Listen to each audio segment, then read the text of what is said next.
This is a bicycle. You've probably seen them, even this old school version, the penny farthing, that was prominent in the 1800s.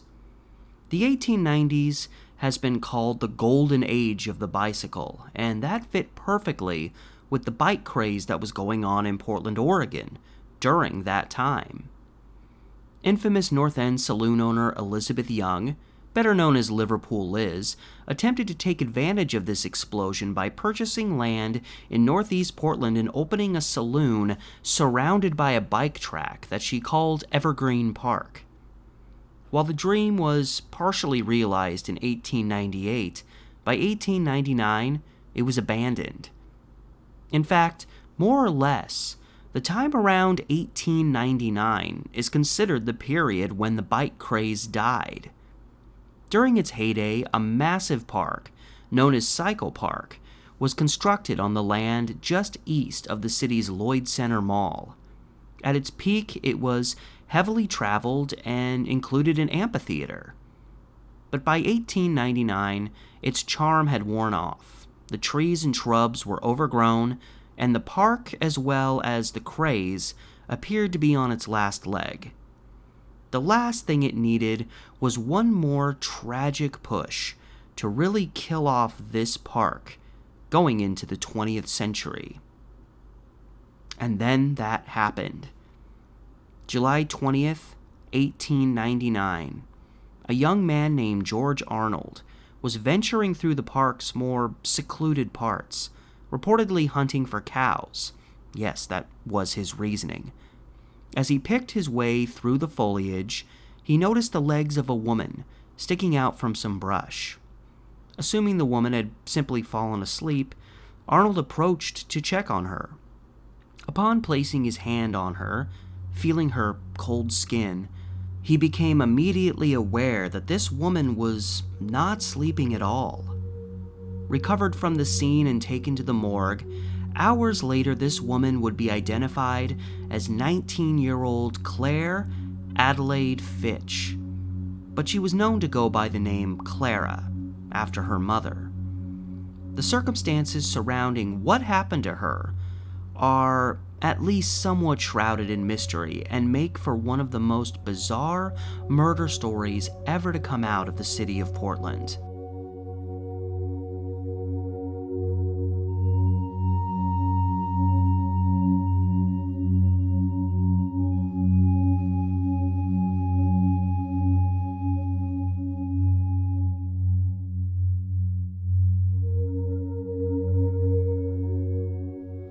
The portion of Cycle Park where Clara Fitch was discovered was in its northwestern portion, near where Northeast 19th and Clackamas intersect today.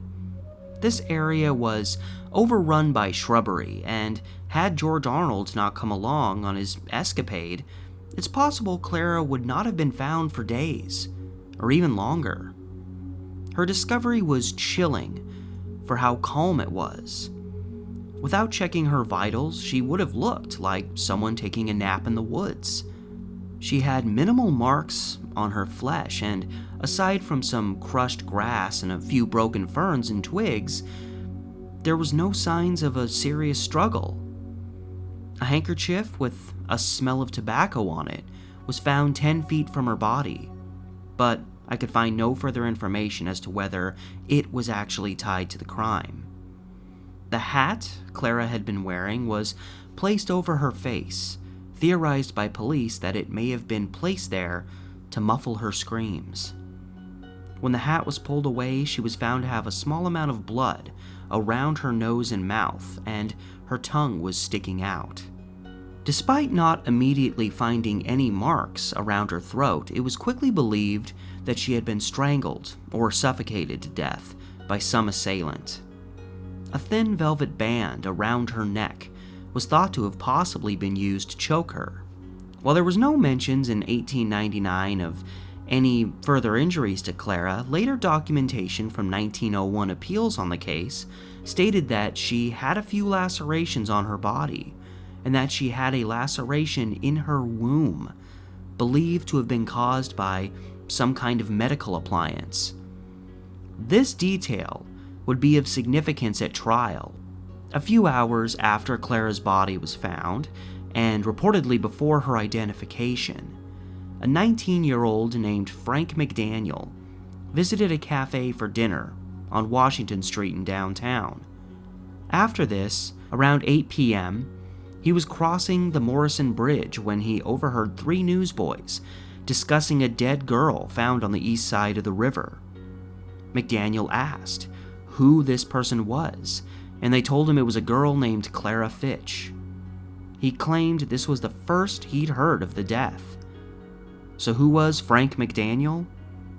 Originally from Illinois and then moved to California, he'd recently come to Portland and finished out high school, which he attended with Clara.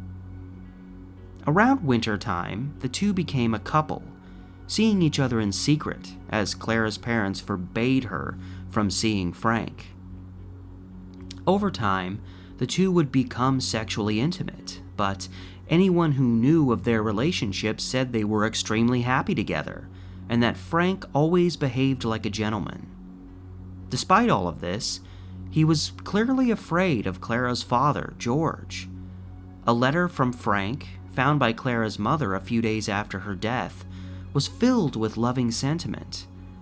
But it also expressed a concern about something Clara had recently told him, and that he wanted to talk to her before her parents, namely her father, found out. The implication was that this thing Clara had told Frank about was that she was pregnant. As the story goes, on the night of July 19, 1899, Clara left her home, telling her parents that she was going to visit with one of her friends, Bertha Sutherland. But really, she was off for one of her clandestine meetings with Frank. The two did meet briefly in passing with Bertha in the vicinity of 7th and Burnside, at which time Bertha said Clara looked very happy, even more than usual. Clara and Frank first met up around 7:30 p.m., and according to Frank, they eventually went to Cycle Park, presumably where they would have some alone time. He said they left there between 9 and 10 p.m., but hedging closer to 10 p.m. And he accompanied her the several blocks west to the vicinity of 6th and Hoyt, where they parted ways. This was 1 square block from Clara's home, the inference being that they separated in a place where her family wouldn't see them. Multiple people did see them, however, during this time, including a group of kids playing cards in Cycle Park who said they saw a man and woman enter the park together, and that they were pretty sure it was Frank and Clara. A Mrs. Rohr saw them shortly after they met up, passing her home on 12th Avenue. She saw the girl reading a letter before folding it up and putting it in an envelope. McDaniel would later be found with a letter on his person, which was believed to be this letter Clara was seen holding. And here's the 12th Avenue overpass as it stands today. I really don't think there would have been a bridge here way back in 1899, but this crosses over the gulch, and this may very well have at least been an approximate spot where these two crossed the gulch to get to this side of it. This is also where one of the witnesses claimed to have heard what they thought was them outside of her window, Mrs. Rohr. She said she lived on 12th Avenue, so considering they were a little ways up here, Burnside's just a couple blocks north this way, it was probably somewhere between Burnside and down this way, heading towards Holiday, which would be the next street past Lloyd, which is this boulevard right here, as they would have made their way towards Cycle Park, which would have been right over there. Another unnamed witness said that around 11 p.m., he saw Frank and Clara in the vicinity of 6th and Burnside, only a few blocks south from where they reportedly parted ways. Frank said he then made the several block trek home to where he lived with the Morse family at the northwest corner of Southeast 12th and Oak. He lived there as he was working for the father of the household and was roommates with his son, Clay Morse.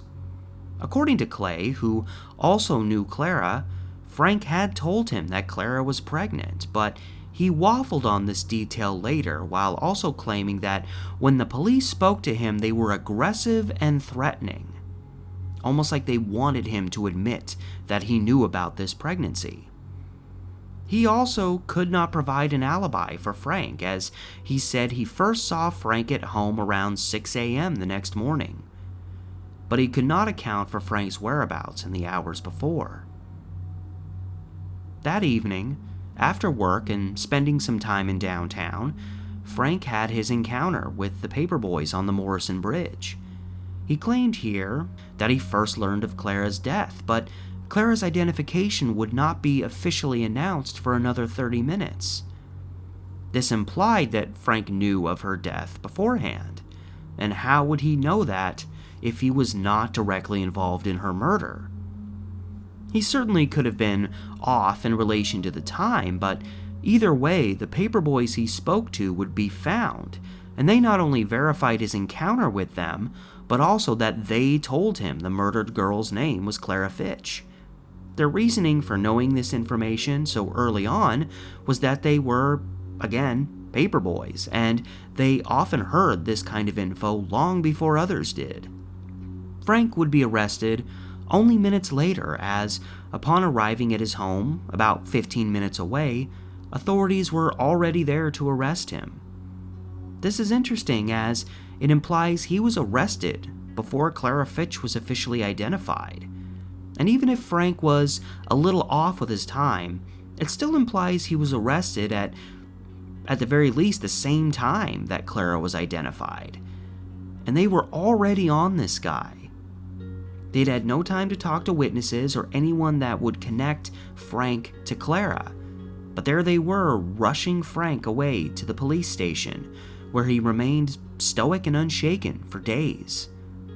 He always maintained the same story, that he and Clara had met, spent some time at Psycho Park, and then they parted ways about a block from her home.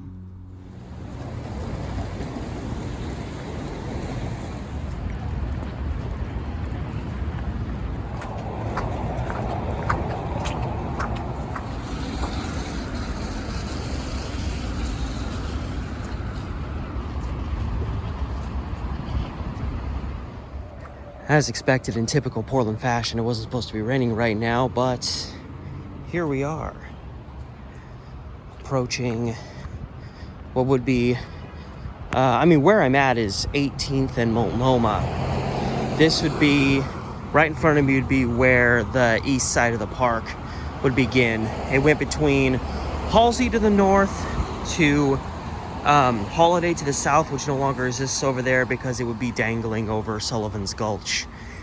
And it starts at 18th here and stretches to the west all the way to 24th, or at least that's where it did stretch. It's now just pretty much all residential.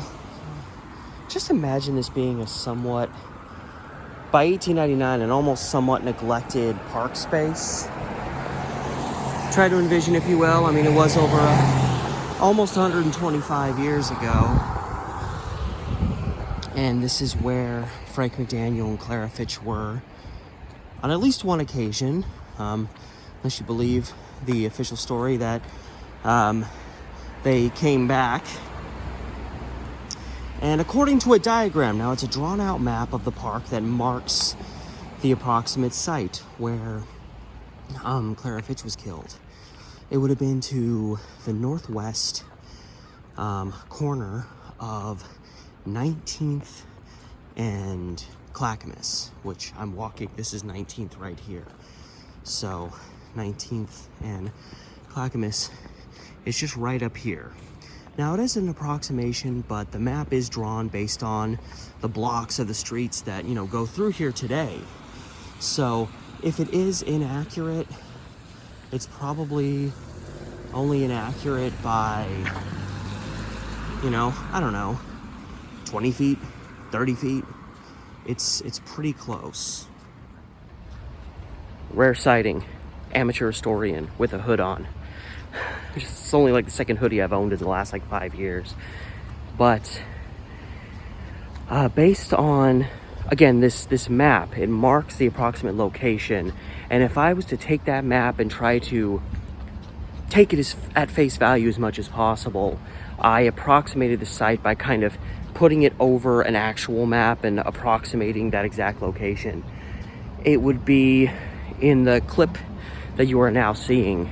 It would have been probably a ways back from Clackamas. I don't know exactly how much, 50 feet, maybe more, maybe a little less. It probably would have been right about where this apartment building meets with the property next to it, where there's a house and there's a garage in between the two. And if I had to make my best guess, I would say Clara's body was found probably right behind where this garage is currently located, somewhere back there. That's my best estimate. For days, newspapers waffled about Frank's possible guilt, with some headlines outright claiming his innocence.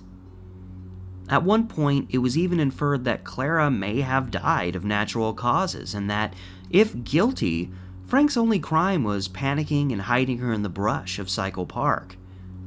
As absurd as it may sound on the surface that she'd die accidentally, it did come out that months earlier, Clara had contracted pneumonia, which nearly took her life.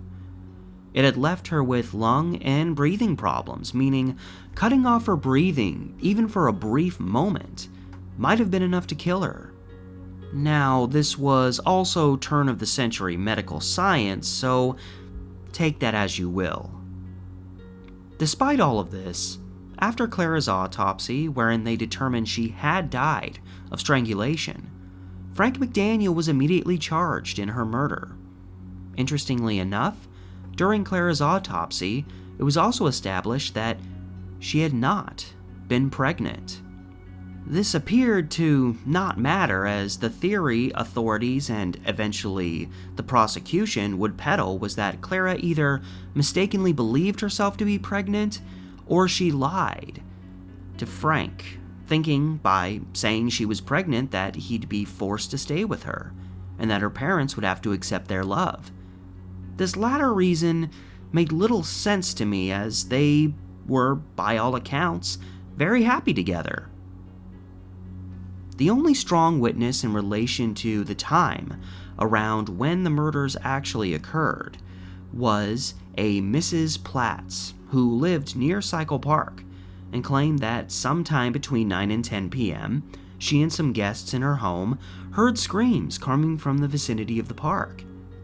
Fearing what they might encounter in the darkness, none of the people at the Platts home investigated the cause of the screams. Mrs. Platts would also claim to have seen a bicyclist rushing away from the park around 3:30 a.m. Could this have been the killer? Could Clara have been killed later than authorities wished to believe? One detail I searched up and down for was the coroner's approximate time of death given for Clara, which could have helped clarify many details. While still only serving as an approximation, suggesting Clara had been dead 12 hours when she was found, as opposed to, say, 18 hours, would have an effect. If Clara had been killed during the early morning hours, where was she all those hours after 10 p.m.? Or, in relation to this 3:30 a.m. sighting, did the killer come back to cover his tracks or recover something they left behind? Perhaps they were looking for that handkerchief with the tobacco on it, but it was too dark to find. Granted, this individual could have also just been a nocturnal bicyclist, going for a nighttime ride. That was what the park was initially made for. Whatever the case, Mrs. Platt's account didn't seem to help much at first, especially since there were witnesses who claimed to see Frank and Clara alive and well after they left the park. But still, Mrs. Platt's account was assisted by the account of a man who said he was sleeping in the park, who was awakened around 10 p.m. by the sounds of someone screaming. He also saw someone pass him by around this time. I contemplated whether Frank accompanied Clara all the way back to Hoyt and 6th at all, as it seemed just a piece to help the prosecution's theory, and I found no direct eyewitness accounts to verify it. However, it was reported that there were individuals who saw them during this time. Even one woman claimed Clara was seen by her home around 11 p.m., but later admitted this was the result of hearsay. But these witnesses did exist, and as law enforcement was getting frustrated with the case, both they and the district attorney's office made the classic move of suggesting these specific witnesses were unreliable. This is intriguing as, again, the prosecution's case would defend the notion that Frank walked Clara to 6th and Hoyt before luring her back to the park. This change likely occurred as the case the prosecution made at trial had yet to be established. So, with it being only a few days after the murder, having Frank accompany Clara home seemed like it would be no help to the efforts of finding him guilty of her murder. The initial theory was that the two went to Cycle Park, where they quarreled, for whatever reason, and Frank killed her in a rage. There was nothing to suggest their relationship was anything but happy, nor was there anything to suggest Frank was a violent person. But either way, law enforcement was working on the idea that he wanted to control her and had an adverse effect on her while she did not necessarily reciprocate his level of interest. Again, there was nothing to validate this aspect of the story. That being said, with this couple often meeting in secret, there was a lot we will never know about their experiences together.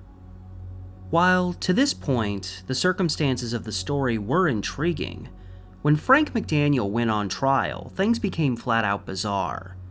The prosecution's greatest weakness in trying Frank McDaniel, beyond having a purely circumstantial case, was the lack of a motive he seemed to have. He had no prior history of crime or violence.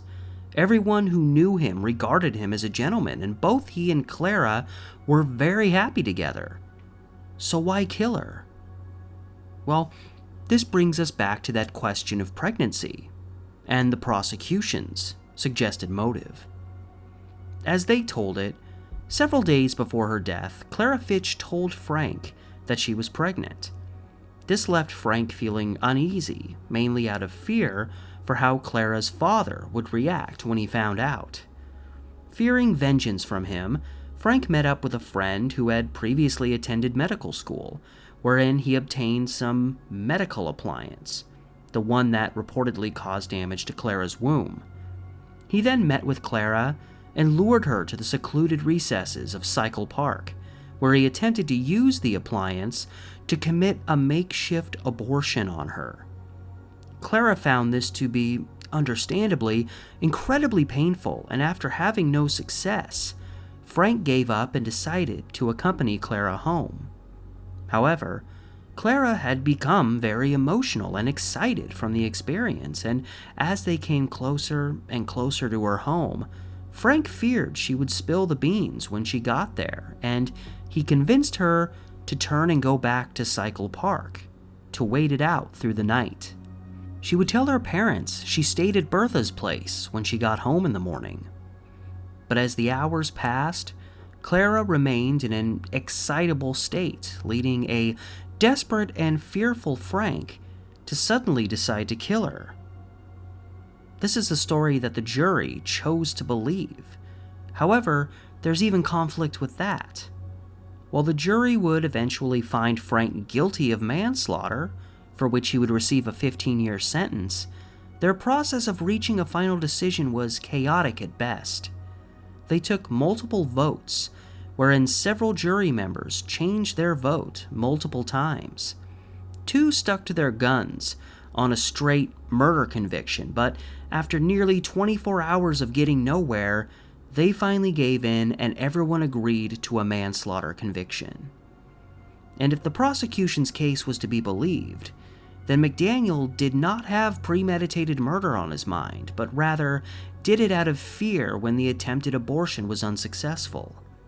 Such a case syncs more closely with a second-degree murder charge, but again, the jury could not reach a decision for a long time, a situation that often leads to a lighter charge being made. Hence, manslaughter. And by December 1899, Frank McDaniel was on his way to the state penitentiary. But appeals were filed in his case almost immediately, which is understandable considering the prosecution's case. There's lots of problems with it. First off, they have no witness putting these two in the park when Clara was killed. No witnesses to the murder, and there are several looming questions involving the abortion angle in this case. And in the end, Frank McDaniel was convicted on circumstantial evidence, seeing as no one can prove to a 100% certainty that he was there and that he did the murder.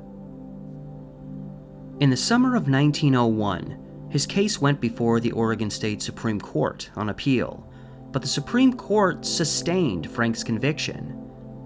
However, by 1906, sentiment had drastically changed. Despite still being young, prison life had left Frank McDaniel in poor health, with a case of typhoid fever nearly killing him in 1902. But by the spring of 1906, a petition had gone around, arguing for his release from prison on the grounds that he was believed to be innocent. This petition was signed by the likes of D. Weiner, the officer who arrested McDaniel in the first place, the local postmaster, J.W. Minto, and several local preachers and business owners. But perhaps most significant is that the current district attorney, John Manning, signed it as well as the 7 still living members of Frank's jury that found him guilty. In essence, Portland's lead prosecutor and everyone on McDaniel's jury were now saying they believed him to be innocent. Some of these individuals even penned letters to be sent with the petition to Governor George Chamberlain. Along with this petition, an affidavit was produced by a man named William Stacy, stating that he saw Frank on Grand Avenue between Davis and Cooch Streets around 11 p.m. He also said that Frank was alone. This observation, along with the fact that Frank was only a few blocks south from where he claimed he left Clara, would suggest he was seen here shortly after they parted ways. At the same time, perhaps Stacy just saw Frank after he had killed Clara. But even the prosecution made the claim that the two stayed in Cycle Park into the early morning hours while he tried to wait out her emotional state. And if he had just killed Clara and left her body in the park, it didn't make sense for him to be lingering in this area, so close to her home, if he was just going to go home himself. Initially, I found no further information on Frank McDaniel's life, nor could I verify if or when he was released from prison. If he truly was in such ill health, it's very possible he just died in prison. But as I often find myself doing nowadays, I dug through Ancestry.com, hoping to find further information on Frank post-1906. I cannot say for 100% certainty that I found him, because a few details would need to be off in that case, not that Ancestry.com is perfect. But I did notice in a later article that there was reference to a brother of his named Clarence McDaniel, as well as a brother-in-law named Thomas Bloomer. Trying to see if I could find this Thomas Bloomer, I discovered reference to one in an 1899 city directory who was married to a woman whose maiden name was Laura McDaniel. When I went to her profile and clicked on her father, a man named Ashford Dowden McDaniel, I noted that beyond Laura, he'd had a son named Clarence McDaniel, and he'd had a son named Frank McDaniel. In this family's information, it also noted they'd previously lived in Illinois and before 1900 had moved specifically to the Santa Barbara, California area. This all synced with our Frank McDaniel perfectly, so even though his profile here says he was born in 1871 when he was more likely born in 1879 or 1880, I see way too many coincidences with this Frank on Ancestry to just dismiss it. And if this is our Frank, there's not much else to see aside from references in a 1910 and 1930 census. And in those, it states he was living around Los Angeles during that time. It was also noted in the attempts to free Frank that if this was done, he planned on moving back down to California to be with his family. And if this is him, it at least suggests he lived on sometime after his release, which would have occurred likely by 1909. Other than that, I know nothing more about Frank McDaniel's later years. When I covered this story in a Historic Murders of Portland episode back in 2020, I was conflicted on Frank's guilt, and I remain that way to this day. Over time, I became more convinced of his innocence, but back here again, I find myself once more on the fence.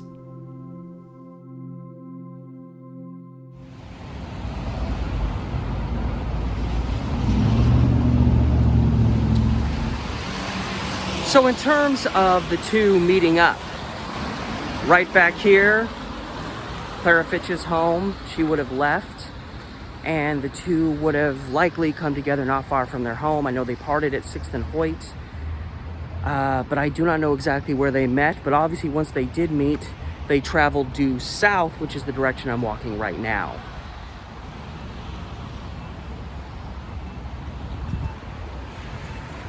Wherever they met, it's known that they were seen in the vicinity of 12th Avenue. They were also seen in the vicinity of Burnside. One instance they were seen at 6th and Burnside, the other they were seen at 7th and Burnside, and Burnside is just a couple blocks dead ahead. They would have had to cross the gulch here at some point, someplace, so that they could get to this side of it. So yeah, reason suggests they were probably traveling down, maybe down Grand Avenue. Again, Grand Avenue's, kind of a bustling stretch now, to a degree. It was a pretty significant stretch of road back then. So maybe they wouldn't have wanted to be that out in the open since they were having this secretive rendezvous. So they may have, it's unlikely they would have gone further this way. There's not really anywhere to go, so probably more likely they went in a slightly eastern direction. One of the nearby roads over here. If they didn't travel down Grand or one of the busier streets, it seems to me the most likely alternative is 6th Avenue, right here, one block east of Grand. They departed at 6th and Hoyt. Maybe they met at 6th and Hoyt and just went down 6th Avenue here. And there's a lot of questions we don't know. Like, we know they were going to have an encounter. We don't know if Clara really had any idea what was going to happen, if they were just going to walk out, just walk the streets holding hands. Obviously, we don't know for certain absolutely what Frank was thinking, but it is entirely possible they travel right down 6th. I just came off Davis. This crossing street right in front of us is Cooch. Burnside's the next one down. This is 6th Avenue that I'm on, and Burnside is the crossing street. This is where the couple were witnessed by at least one person who's at least, pretty certain they saw them walking together right here. And then the next block up is 7th and Burnside, where the very friend that Clara said she was going to meet up with, that was her alibi, they actually encountered her for a while. So they're seen near here. And then just one block up this direction, they encounter Clara's friend Bertha. And they're apparently in very high spirits. They look happy, they're loving. And yeah, there's a brief exchange here. And then the couple goes on their way. No indications that anything treacherous is around the corner.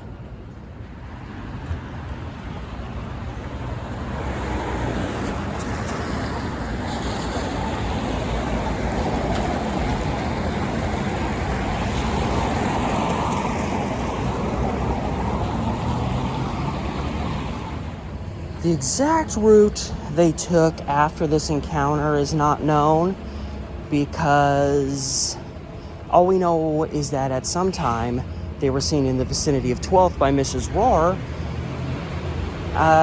It seems likely, since they would have more likely been in the vicinity of like Grand and 6th. Since she saw them at 12th, it stands to reason when she saw them, it was after their encounter with Clara's friends, so they maybe just beelined it up Burnside or something to the vicinity of 12th. Damn, Burnside is quiet right now.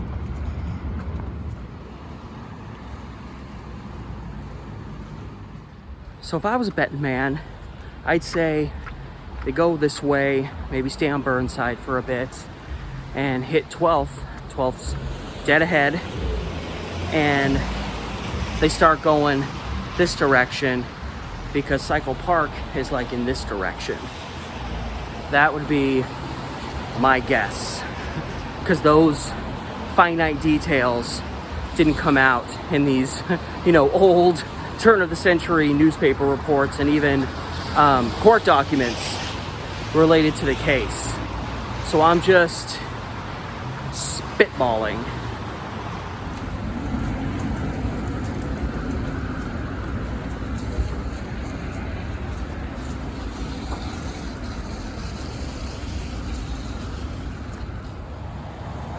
And according to Frank McDaniel's story, which actually the prosecution pretty much vindicated, after leaving Cycle Park, which is about a block past my shoulder, back that way from where we are, they would have started venturing towards 6th and Hoyt, like a full square block from where she lived. Now, obviously, I don't know the exact route they would have taken, but 6th and Hoyt is about this direction, so they would have been making their way towards there. And again, this probably was a little bit more sparse and probably easier to get through. Also, the gulch over here, which there's you go over here another block, it just dips down into the gulch where the MAX trains, regular trains, and the I-84 go through. Back then, it would have been a little bit easier to cross from one side to another, which would explain how they got from near the vicinity of Burnside, which is on the other side of the gulch, over to this side without having too many complications. And as we go through here, you can see here's the gulch. Everything drops down. It's a little dicey through here because there's lots of homeless living down there, but this is the gulch down here. And so they would have had to cross it coming this way, but they wouldn't quite have had to cross it coming back, because 6th and Hoyt is on this side of the gulch. The gulch kind of starts to wrap a little bit like that. And I know that 12th Avenue crosses up here. I don't know how old 12th Avenue crossing would be.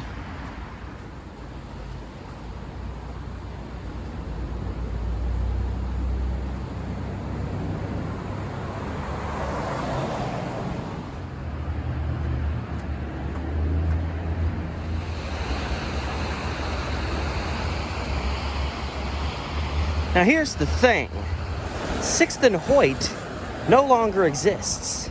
For if it did, it would be crashing right into this building right now. Because Hoyt would be crossing over right about, I don't know, 20, 30 feet in front of us. Probably, if I had to approximate it, right where this little thing is right here is probably about where Hoyt would be coming through, and 6th would be about or this would be 6th, sorry. And then Hoyt would be about a block up there. So ramming right into that building is where the intersection would be. So the intersection's no longer here, but this is where Frank McDaniel says he left Clara Fitch and never saw her alive again. And she would have lived literally right on the other side of this building. He left her about a square block from where she lived. So if right back there is where they separated, the fastest way to get to where Clara lived from here would be to cut through here. This next street right here, crossing, is Grand Avenue, and Clara lived at Grand and Irving. So the streets are alphabetical, so obviously Irving from Hoyt, H to I, 1 block north, and then 1 block over.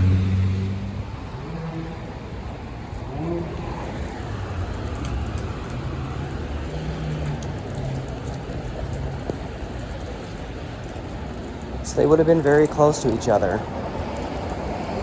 This is one of the things that makes it hard for me to think that somebody else got to Clara and was responsible, other than the oddity of having to go back to Cycle Park where they just were. Is now, obviously, stories like this have happened. We've heard of them before, and it boggles our mind, but literally these two would have parted ways. Clara would have walked 1 block down and disappeared around the corner, whether she went north and then west to get home, or west and then north to get home. Frank would have had a full view of her until she turned literally onto the street within a block of where her house was.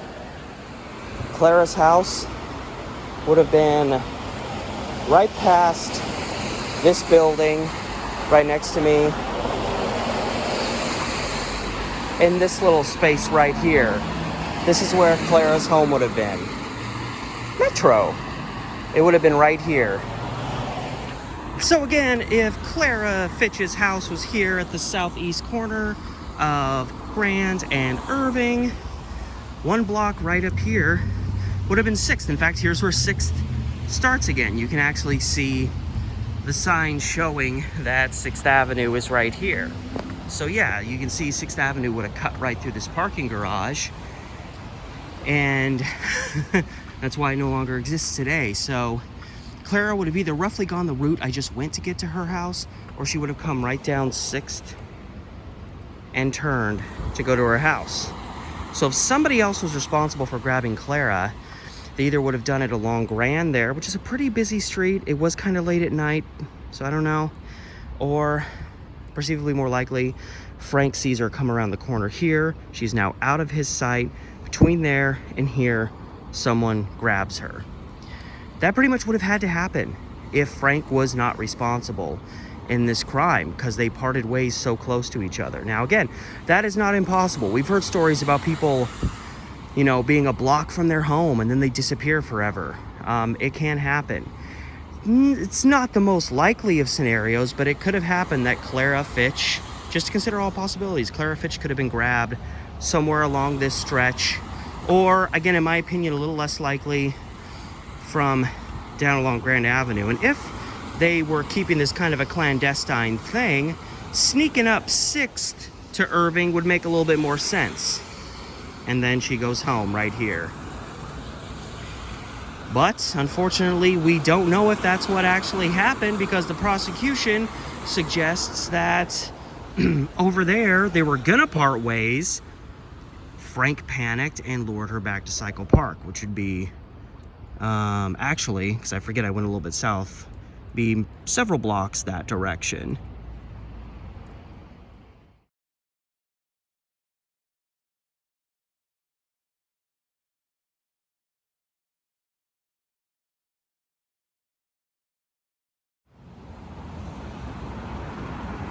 And as far as after these two part ways, again, according to Frank's story, he says he ventures home to where he was living in the vicinity of 12th and Oak. So he would have been going in a southeastern direction, meandering his way back home. Now, we know he did this. The question is, did he do it from the vicinity of 6th and Hoyt, or did he do it from the vicinity of Cycle Park? So whatever the case, it appears, or at least most likely, that Frank would have been walking this way, which I'm going south on 12th right now, because this is 12th and Oak right here, and they've been doing construction here forever. But this is the intersection he lived at. Several blocks, but not a particularly long walk from either Clara Fitch's home or Cycle Park. Maybe 15, 20 minutes if you're walking slow or taking some back roads. But yeah, this is where he lived. So just for a general frame of reference, if Frank McDaniel was coming home here, Clara Fitch lived several blocks that way. So he would have come down around this way or over and down. Cycle Park is many, many blocks about that way. So he would have, zigzagged his way back here. Just for a frame of reference, we're south of both where Clara lived and Cycle Park. At this point, I will discuss what I feel are the strongest, or at least most significant arguments to be made in terms of Frank McDaniel's possible innocence, as well as his possible guilt. And certainly, some of these arguments have counter-arguments, but oftentimes, those counters are the exception as opposed to the rule. There's exceptions to just about everything, so just hear me out. First and foremost, despite some strong circumstantial evidence, again, we cannot say for 100% certainty that Frank McDaniel was there when the murder occurred and that he was responsible. He did not have an alibi, which can mistakenly be used as a presumption of guilt, but let's pause and think about how often we are alone and how often we cannot account for our whereabouts. Another resident at the house where McDaniel lived, Clay Morse, suggested he came home around 11:30 p.m., which would sync well with McDaniel's own account. But another resident there gave impeaching testimony that Morse told him he did not know when McDaniel came home, and it seems Morse's claim was just dismissed at that point. If we combine this with the account of William Stacy saying he saw McDaniel alone around 11, they at least help with McDaniel's claims. McDaniel was also forthcoming, admitting to being with Clara that night, something the guilty party would be inclined to lie about. But the two were seen together that night, meaning McDaniel wouldn't get away with claiming he didn't see her at all. But if McDaniel was guilty, it surprises me that he admitted that they went to Cycle Park together, knowing Clara was found dead there. He made no mention of seeing anyone there, and he could have made the claim they never went there together, thinking nobody saw them enter the park. It's far more likely that an innocent man with nothing to hide would actually admit to being with the deceased in the very area she would later be found dead at. At the same time, some have used direct honesty in the hopes that it will make them look innocent later on, even if they are, in fact, guilty. With regards to all aspects of Frank McDaniel's story that could be proven, he was shown to be telling the truth based on witness accounts of people they saw or who saw them. And here's something that really bothers me. Certainly, people have killed for a variety of bizarre or hard-to-explain reasons and under bewildering circumstances. But that being said, I find it very hard to believe that Frank McDaniel, Mr. I wouldn't care about my life if Clara didn't care for me, would make the decision to kill the love of his life simply because he feared the wrath of her father if he found out Clara was pregnant, which of course she wasn't, but we'll be getting back to that soon. One could say he panicked and lost it for a moment, but by all accounts, Frank McDaniel was a stable individual, and we must remember, if the prosecution story is accurate, the McDaniel lured Clara back to the park, where he then killed her. The distance from where they reportedly parted ways to the approximate site where Clara's body was found is about 20 blocks. That's about a 20-minute period maximum for him to think about what he was about to do. And that doesn't even take into account the fact that the prosecution implies they stayed in the park for several hours. This is not a snap decision. Yes, people have killed for crazy reasons, but they are not the norm. And this motive, in the murder of Clara Fitch, really doesn't make a lot of sense to me. Is it possible? Sure. Is it likely? No. And on that note, let's address the pregnancy situation, the thing that supposedly triggered the murder in the first place. A modestly important thing to look into.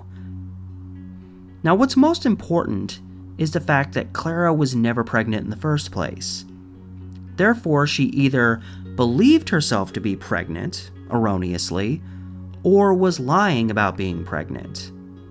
In the first case, it seems unlikely she would just believe she was pregnant without knowing for certain, but perhaps her menstrual cycle was late and she wanted so bad to believe that she was pregnant as the next step in her and Frank's future.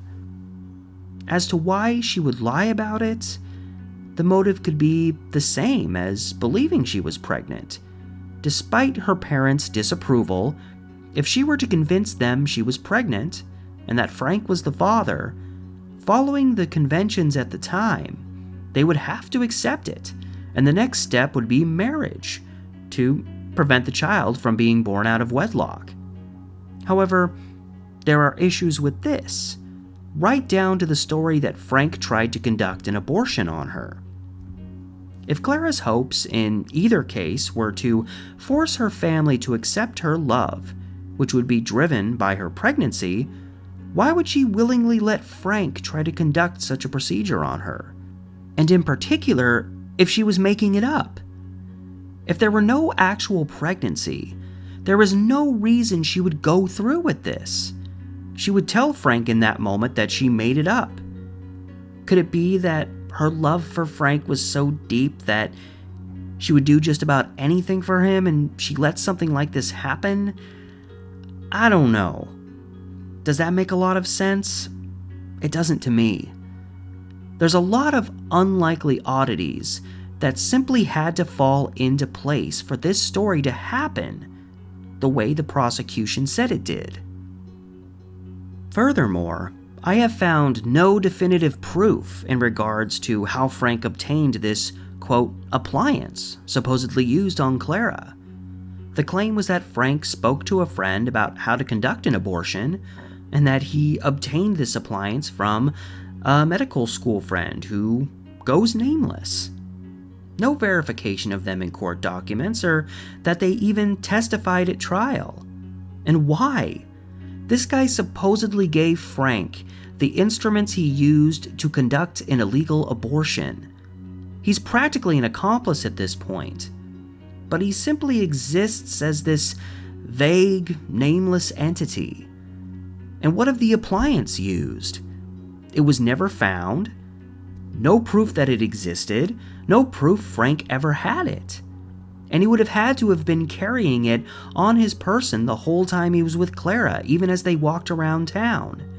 We have no definitive proof he ever had this item, or even a solid description as to what this item actually was. While none of this proves beyond any doubt that Frank McDaniel was innocent of Clara's murder, it absolutely creates a reasonable doubt.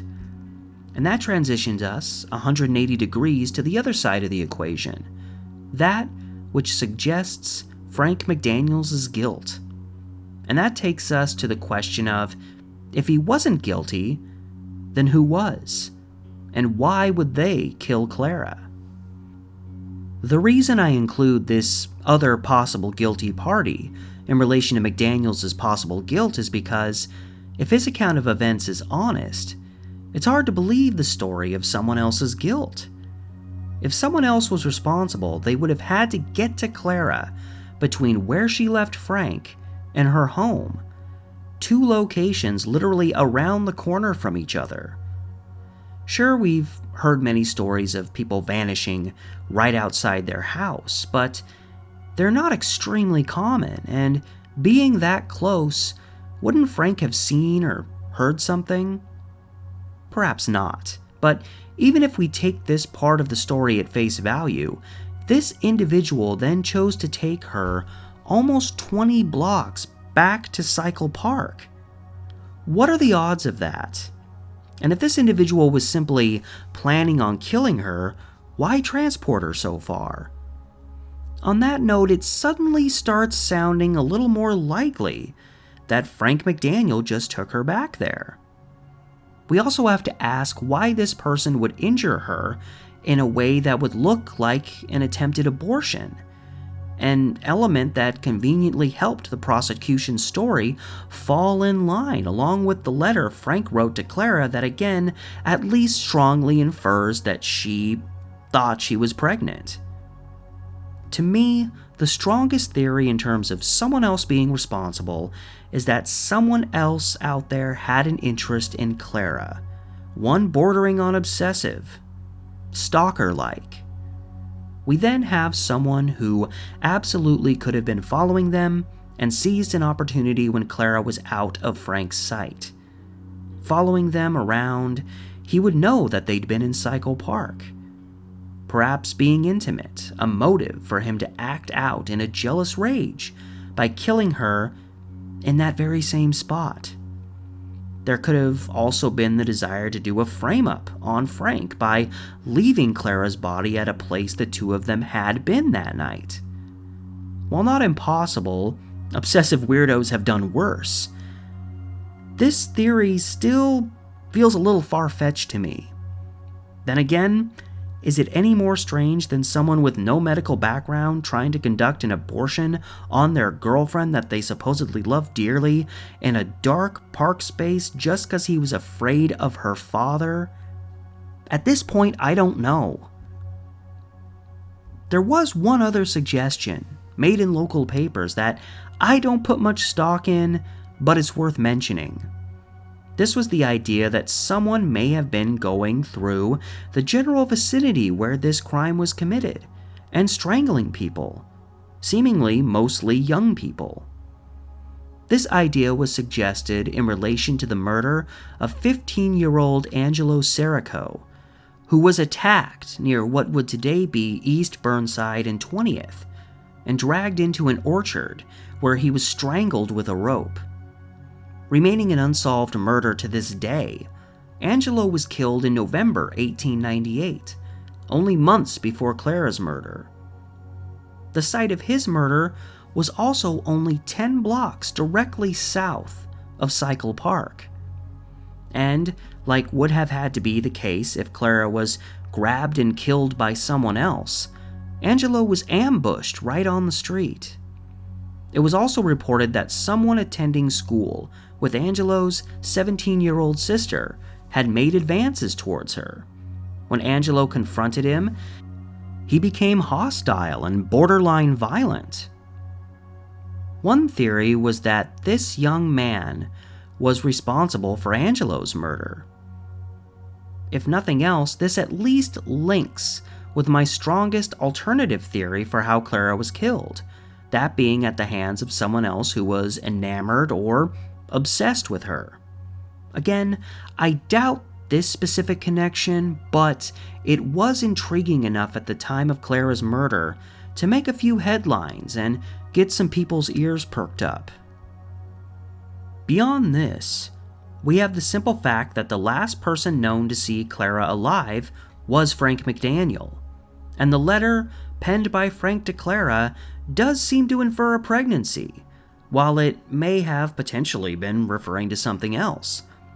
As much as we cannot prove Frank was with Clara when she was killed, we also cannot say he wasn't there. But beyond anything else, and it's frustrating because I am not sure how reliable I truly feel this information is, I found it in the documents for the Supreme Court appeal on the case in 1901. It could have been subject to presumption or even manipulation by the prosecution, but we don't know for certain. Such is the fact that, upon examination, it was stated that Clara Fitch's womb had been lacerated and torn, evidently by a mechanical appliance or device of some kind. If this is factual and accurate, then I personally have a very hard time believing someone other than Frank McDaniel was responsible for Clara Fitch's murder. Such damage could not simply result from a sexual attack of some kind. If such were the case, I'd be far less convinced of its significance, as this could have simply been the work of any random attacker, or some obsessed stalker. But this was more in depth and required someone to have a device of some kind to do the damage that was reportedly done. Sure, a crazed, obsessive other man could have done something like this, but again, I question the theory of this other man as strongly as anything else. All things considered, if Frank did kill Clara, I feel a stronger theory, while potentially having its faults, is that he killed her without them even leaving the park. Earlier I discussed that there were witnesses that saw them going in the direction of Clara's home, witnesses law enforcement conveniently wanted to dismiss. They made the often valid argument that these witnesses saw two people they said looked like them, and that eyewitness accounts aren't perfect. This is 100% true, but it goes both ways. Even though I feel they said this mostly just to benefit their perspective on the case at the time, in the end, I too find myself questioning these accounts, especially if Frank was guilty. I just find it hard to believe that they get all the way to 6th and Hoyt with Clara in the condition she was, and then she willingly turns and goes all the way back to the park with Frank. She couldn't have been feeling well, and she'd promised her parents she wouldn't be gone long, and by this point, she'd been gone for over 2 hours. Certainly she could have been disoriented by what happened, felt too overwhelmed to fight back, or even still just so much in love with Frank that she didn't want to fight. But if Frank is guilty, I find it more likely he killed her in the park before 10 p.m., and then just left, eventually making it back home. If the screams heard were Clara's, these happened between 9 and 10 p.m. A round trip to 6th and Hoyt and back to the park, specifically the area where Clara was found, would take almost 40 minutes. This suggests if they did leave and come back, that it would have been well after 10 p.m. when Clara was killed. And that's ignoring the prosecution's whole argument that they stayed in the park for hours before he killed her, which we can't verify. And finally, if Frank was guilty, there is one possible theory that it seems nobody considered at the time, which I find interesting considering the fact that law enforcement clearly felt Frank was guilty. This is the idea that Frank killed Clara in a rage, but not for the reason that the prosecution would suggest. Once again, we have no proof this happened, but what if Clara, in the aftermath of this attempted abortion, suddenly found her feelings about Frank changing rapidly? Wouldn't yours? Even if she was willing at first, after this brutal experience, what if she found herself disgusted by what Frank had done? What if she even told him in that moment her true feelings, right down to considering or flat out wanting to break things off with him? Facing that reality, after what had already happened in the park, Frank could have easily become emotionally unstable and attacked. And remember, Clara was already in a delicate condition and may have gone out extremely quick under such an attack. I also find the motive in this instance, if you can even call it that, far more believable than the idea that Frank was petrified of Clara's father so much that he felt killing her was a better option than facing the consequences for what he'd already done. I wouldn't doubt his fear in this matter, as even a docile father would probably lose his mind after finding out what Frank had done. But would that drive him to kill the girl he loved? And he would have to know in doing this that he would have shined a light on himself. After all, many people out there knew that he and Clara were engaged in a clandestine relationship. He was the boyfriend. He had to think of all of that, right? Well, sure, if he had the time to think it over. Say if he had that time luring Clara back to Cycle Park. But if he attacked out of a sudden onset of rage, he wouldn't be thinking about these critical questions until after the fact. So while the question of Frank's guilt or innocence, as well as many unanswered questions, keep my mind racing, I feel like this is the strongest theory in terms of what happened if Frank was the killer, and it potentially has evidence to back it. Hopefully one can see now how I am so on the fence on this case as to Frank McDaniel's guilt. There's so much to say yes he did it, and so much to say wait, maybe not. And it's frustrating. I sit here wondering and almost wanting to believe Frank was a decent guy who was unjustly convicted. And he may very well have been demented.